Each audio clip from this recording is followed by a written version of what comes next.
Oh my love, Uni, you gotta go back in there. You can't stay out here. you're such a fragile thing, I know. And with the winter comes the ice, the snow, but I'm here to hold. I know, Uni. You gotta go in there. I put Uni in the mobile coop at night to keep them separated, and I always throw like a hen or two in there with him, except for I don't throw the Orpingtons in there with him because I'm kind of suspecting that it might be one of the gray chickens that is the feather picker. And Uni has just been picked so badly that I really need that to heal. But I don't really want to put the roosters together at night anyway because it's just asking for trouble. So what I do is I give Nonami the first half of the day out here running around, and then I'll grab him and switch him out with Uni, put Nonami in the mobile tractor, and let Uni have the second half of the day. And then put Uni back in the mobile tractor at night with a hen or two. It's a little bit of work, but it's one way to keep the peace for now. Nonami hasn't actually shown any aggression towards people yet, but he sure kind of is this morning. Might have to put him in his place this morning. No, he just wants to fight Uni.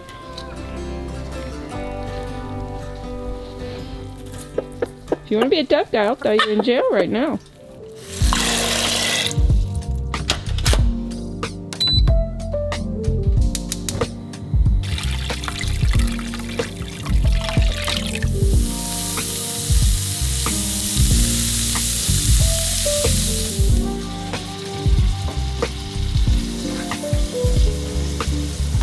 I need to go collect some sap.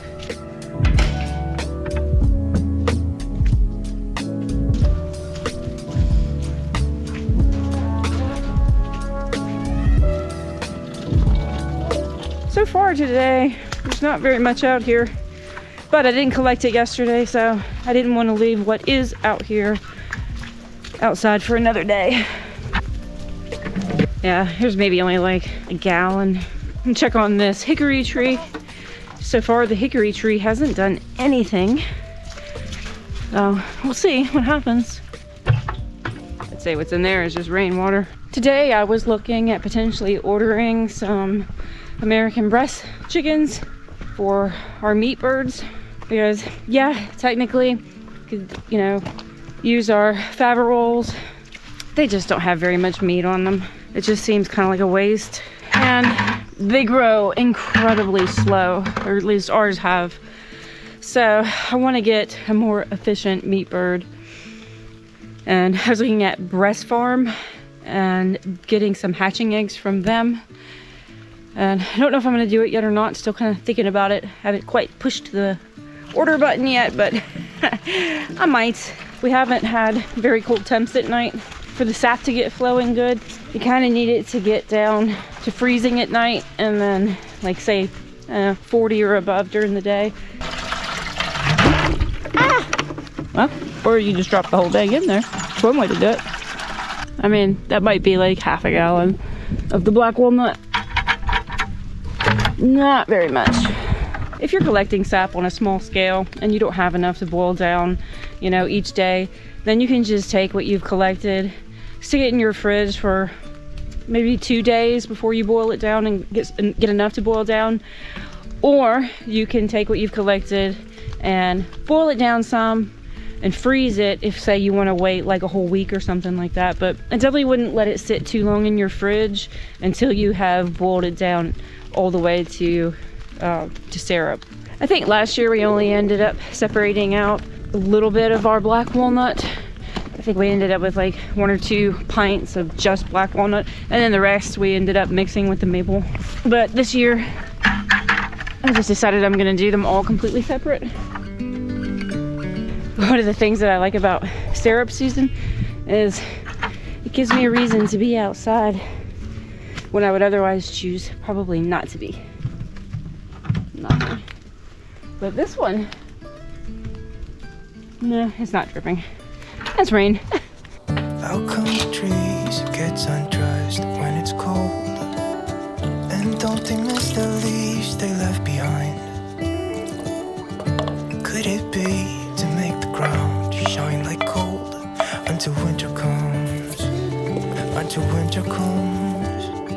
until winter comes. It really makes me wonder. Yeah, it makes me wonder.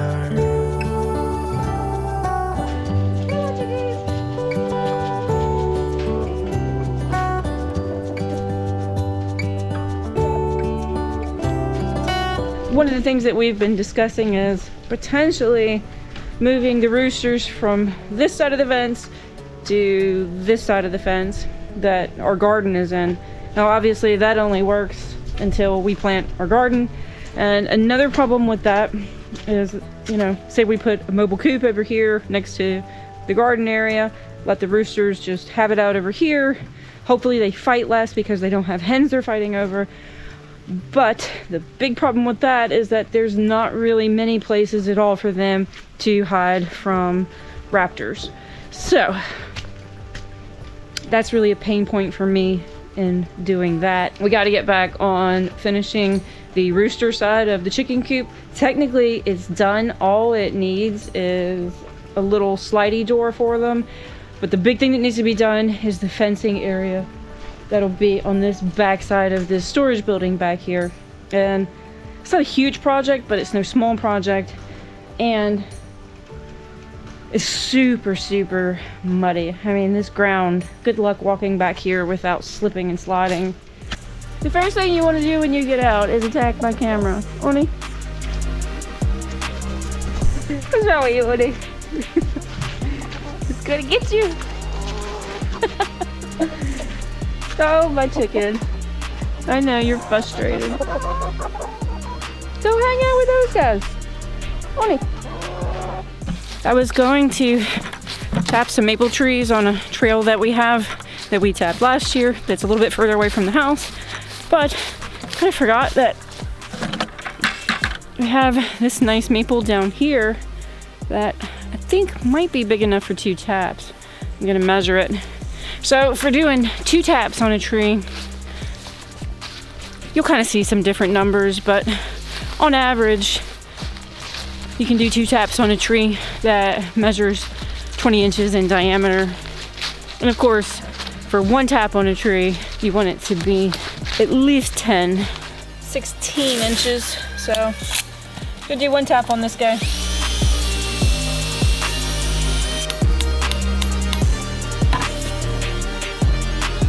Down over here, there's another maple that we haven't tapped before, which I think is a little bit closer to the house than the ones back here that we tapped last year. Yeah, it is. It's back up here in these woods here. So tap that one, and this is actually the last bucket that I have, so it'll be our last tap for the year. It's kind of up on this bank though, so it's not too bad. Of course, it might be kind of bad when I'm coming down the hill, the muddy hill, with a heavy bucket, so there's that.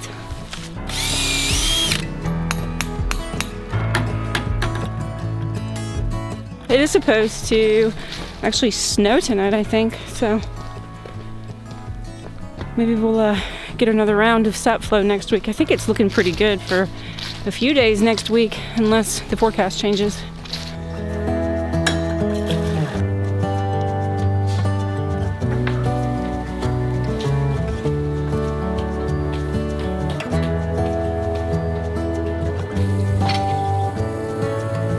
How come the stars come to shine when it's dark from so far away and show us where we are? It really makes me wonder.